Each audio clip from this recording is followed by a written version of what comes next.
Hi guys, welcome back to my channel. So in this video we're going to study question set number 33. So question set number 33 is a sub question of the main question we studied in the question set number 31. So let's see the question set 33. So you can see here they have given the main question here. So this is the main question. All the question set regarding all the question sets from question set 31 is related to this main question. So according to this question set, all they have told us to create relationships between the tables which we created in the last two question sets, that means in the last two videos. So you can see here these are the tables which we created through the last two videos, throughout the last two question set. So they have given 13 questions, that means we need to create 13 relationships between each tables. So if we see the first question, record the relationship between user and user type in the ER diagram.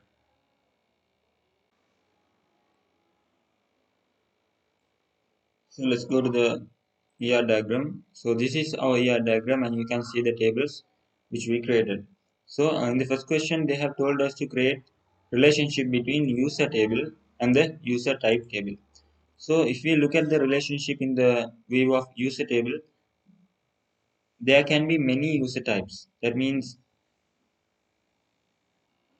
so guys, if we see the relationship between these two tables, first of all, if we see the relationship in the view of user table, a particular user can only have one user type. That means, for example, we can take a user type as customer and we can say a supplier or a seller. For example, for an e-commerce website, when we so guys, when we take an e-commerce website, we can see many user types are there. For example, we can say uh, the seller, the customer, and the supplier. So there are many user types in that particular website. So that's how we can see this relationship between each other tables. So if we see the relationship between if we see the relationship in the view of user table, a particular user can only have one user type. But a user type, for example, if we take the customer user type, there can be many customers. That means there can be many users. So in between these two tables, there is a one-to-many relationship. So let's create a one-to-many relationship. In this case, user is the many side and the user type is the one side. So this is how the relationship is formed. So this is the answer for the first question. And let's move on to the second one. Record the relationship between user and gender in the ER diagram. So they have told us to create a relationship between user table and the gender table. So if we look at the relationship in the view of user table, a particular user can have only one gender. For example, if it's a female, it cannot be. If it's a female user, the gender should be female. If it's a male user, the gender should be male. So that's how in the view of user. But when it comes to the gender table, there can be many male users and also there can be many female users. So in between these two tables, there is a one-to-many relationship. So let's create a one-to-many relationship. So this is how the relationship is formed. I'll tell again. There can be many male users and many female users, but a particular user can have only one gender. So that's why we have created a one-to-many relationship here. So this is the answer for the second one. Let's go to the third question. Record the relationship between user and system login in the ER diagram. So they have told us to create the relationship between user and the system login tables in the ER diagram. So guys, this is the system login table and this is the user table. So if we see the relationship in the view of a user, if we see the relationship in the view of a user can only have one system login. That means a user can only have one email and password. But when it comes to the system login table, also the system login have only one particular user with the same email and password. So there is a one-to-one relationship here.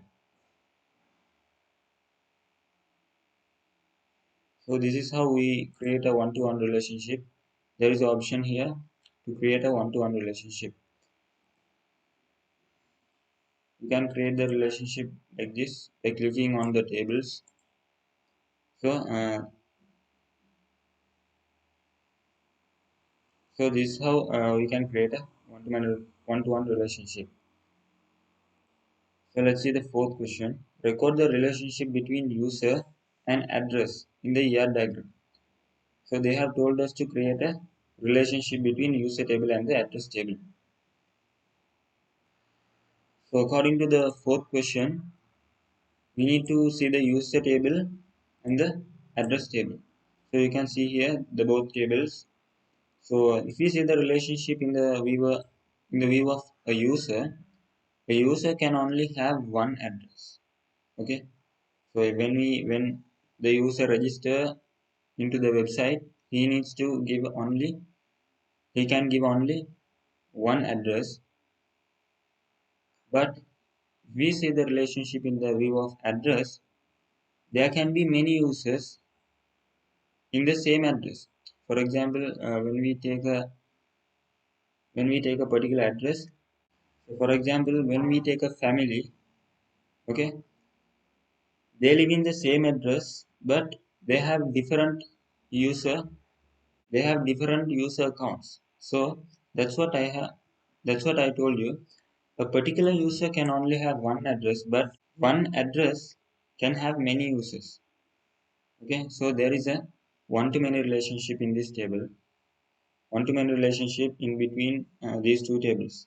So in this case, user is the many side and the address is the one side, because a particular address can have many users. This is the answer for the fourth question, and let's go to the fifth one. Record the relationship between address and city in the ER diagram. So we need to see the relationship between address table and the city table. So you can see here the address table and the city table. So when we look at the relationship between each other tables, a particular address can be in only one city, but a city can have many addresses. So in between each of the tables, in between these two tables, there is a one-to-many relationship. So let's create a one-to-many relationship. Yeah. So we have created the one-to-many relationship. Let's go to the sixth one. Record the relationship between product and brand in the ER diagram. So we need to connect the product and brand tables. So you can see here the product table and the brand table here. Okay.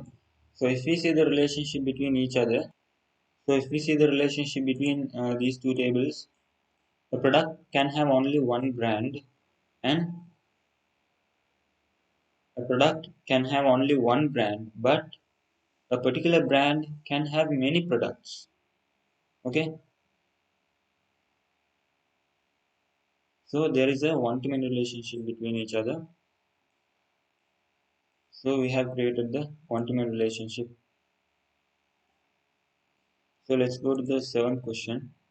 Record the relationship between user and GRN in the ER diagram. So we need to see the user table and the GRN table. So this is the GRN table, and you can see this is the user table. So let's see the relationship between these two tables.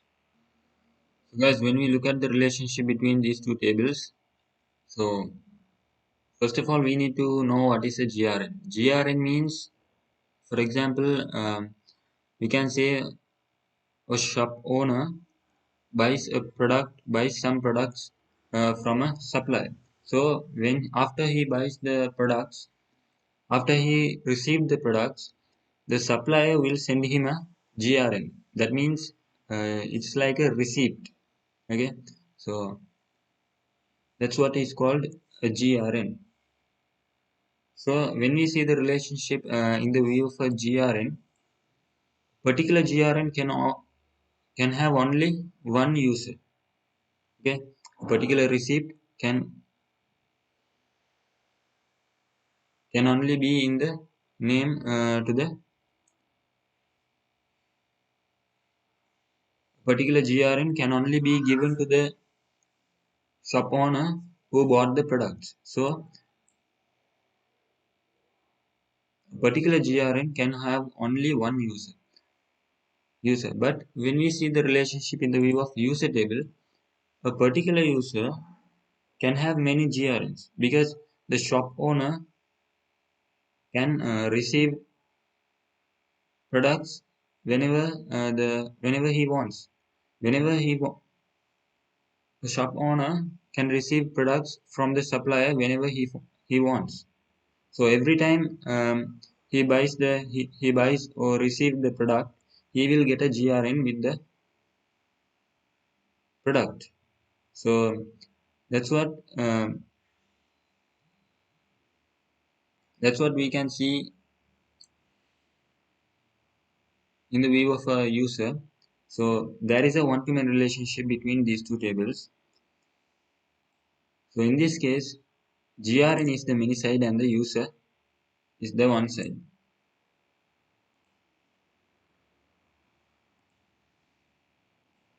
So in this case, GRN is the many side and the user is the one side. So let's go to the next question. Record the relationship between GRN and GRN item in the ER diagram. So this is the GRN table and this is the GRN item table. So when we look at the relationship between these two tables,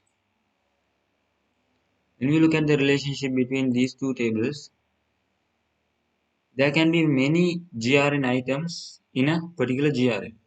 As I said, as I said earlier, a GRN is like a receipt, and in that particular receipt, there can be many items marked. So that's so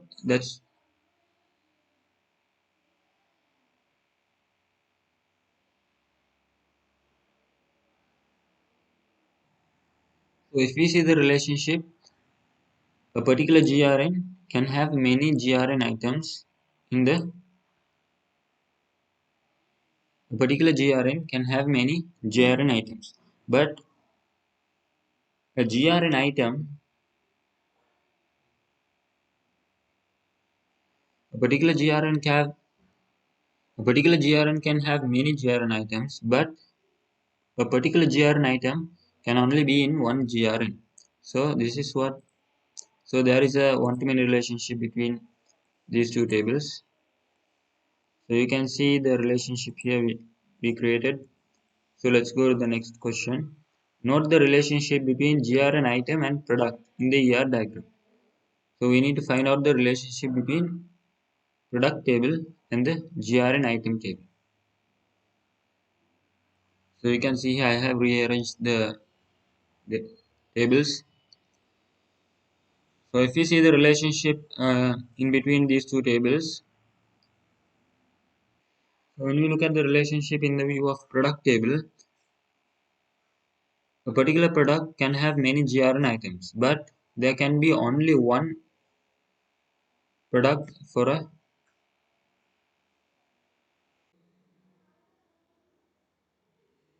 so guys let's do the ninth question.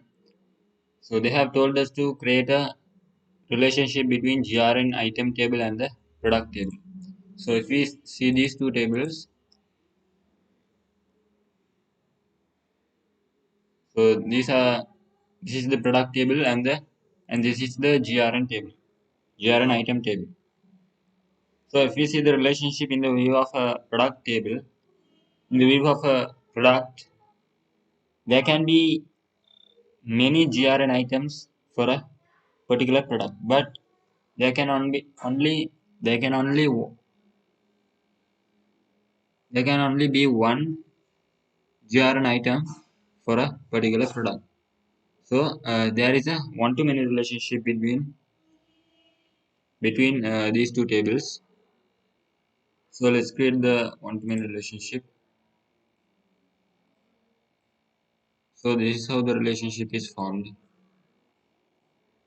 So let's see the next question. Record the relationship between GRN item and stock. So we need to create a relationship between GRN item table and the stock table. So this is the stock table you can see here. So we need to create a relationship between these two tables. So first of all, if we see the relationship in the view of a stock, a particular stock can have many GRN items, but when we see the relationship in the view of a GRN item, there can only be one stock for a particular GRN item. So between these two tables, there is a one-to-many relationship. So I'm going to create a one-to-many relationship here. So in this case, GRN item is the main side and the stock is the one side. So this is the answer for the 10th question. Let's go to the 11th one. Record the relationship between user and invoice in the ER diagram. So we need to record the relationship between the user table and the invoice table. So I rearranged the tables. You can see here this is our invoice table and this is the user table. So when we see the relationship between these two tables, so if we see the relationship in the point of invoice table, a particular invoice can have only one user, but a user can have many invoices because a user can purchase any items whenever the user wants. So whenever he purchases the item, he'll get an invoice with the item. So a user can have many invoices, but a particular invoice at a time only belongs to that particular user. So there is a one-to-many relationship in this case. Let's create a one-to-many relationship. So invoice is the many side and the user is the one side. So let's go to the 12th question. Note the relationship between invoice and invoice item. So they have told us to create a relationship between invoice table and the invoice item table. So if we see the relationship between these two tables, first of all, let's see the relationship in the view of invoice table. So a particular invoice can have many invoice items. For example, when we buy many products from a shop, they'll give an invoice with a record of many items we purchased. So that's what we have told here that's what we have told here as invoice item. So a particular invoice can have many invoice items. But when it comes to an invoice item, a particular invoice item cannot have many invoices, but only one invoice. So there is only one. There is a one-to-many relationship between these two tables. So in this case, invoice item is the many side and the invoice is the one side. So let's go to the final question. Record the relationship between invoice item and stock in the ER diagram. So let's see these two tables. So they have told us to create a relationship between invoice item table and the stock table. So I'm going to rearrange the table.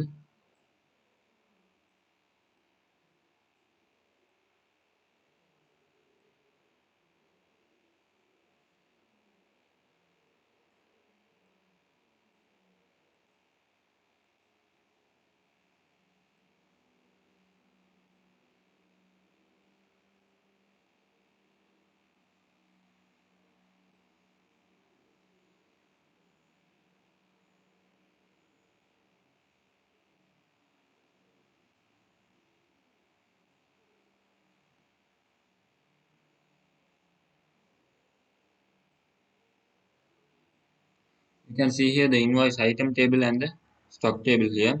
So if we see the relationship between these two tables, so in this case, a particular stock can have many invoice items, but a particular invoice item should have only one stock.